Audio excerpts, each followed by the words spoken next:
In my previous video, I had showed you guys how to set up this bamboo dish drainer and how to use it as a bobbin holder.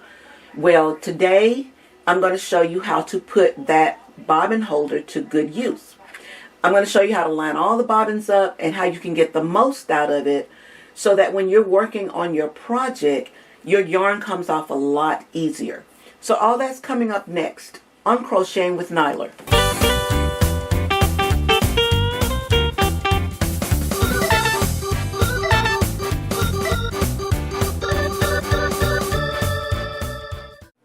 So this is my current project that I'm working on, and as you can see, I have all of these cardboard bobbins. Some of my bobbins are clothespins, but majority of them are cardboard. So I'm going to go ahead and convert all of these bobbins to straws, and I'll show you how to use them with our bamboo dish drainer. So I've transferred all of my cardboard bobbin to my straw bobbins.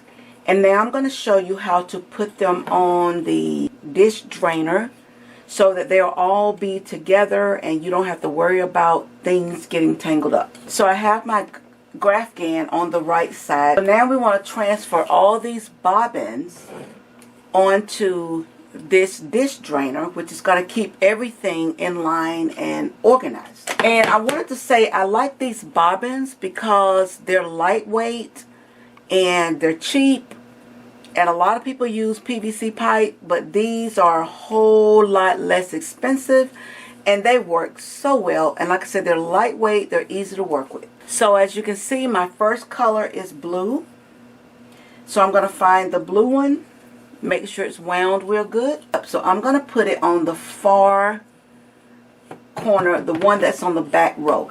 And by the way, I have 1, 2, 3, 4, 5, 6, 7, 8, 9. So I have 18 spaces for bobbins, which is awesome. I'll send you a link on how to get that one. Now we're going to go to the next color. And that color is going to go on the front. So we go to our next color. And that color goes on the back. And it goes on the front of this one. Or the front of this particular dowel.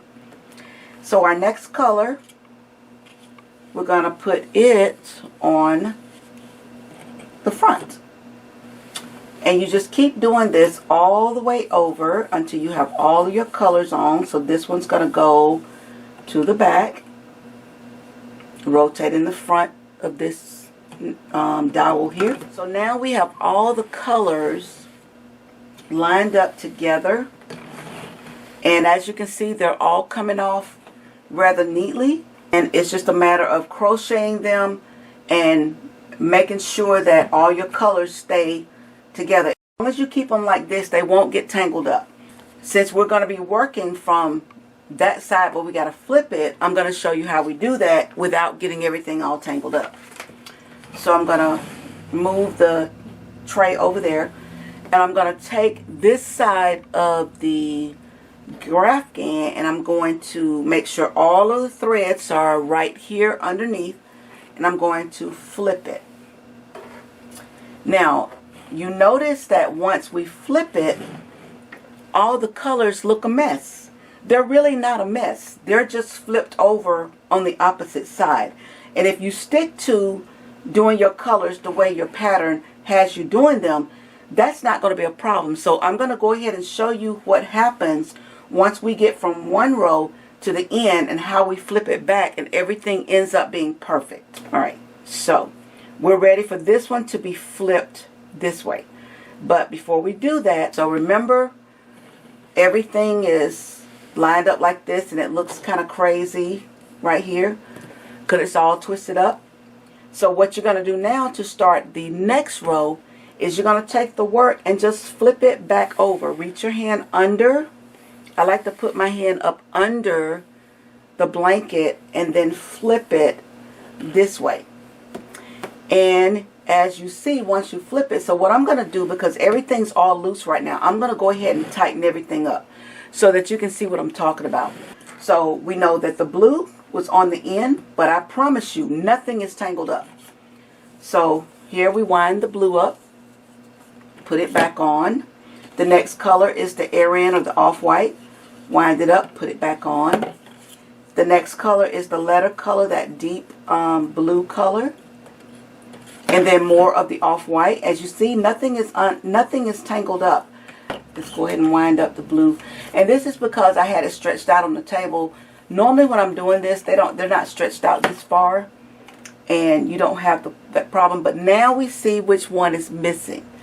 And that's this color. We've run out of that color. And that's what was on here.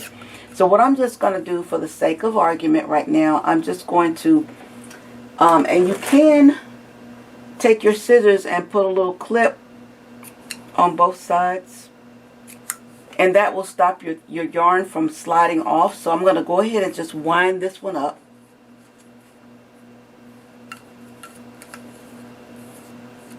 And I'm going to wind it close to the top because that's where my little slits are.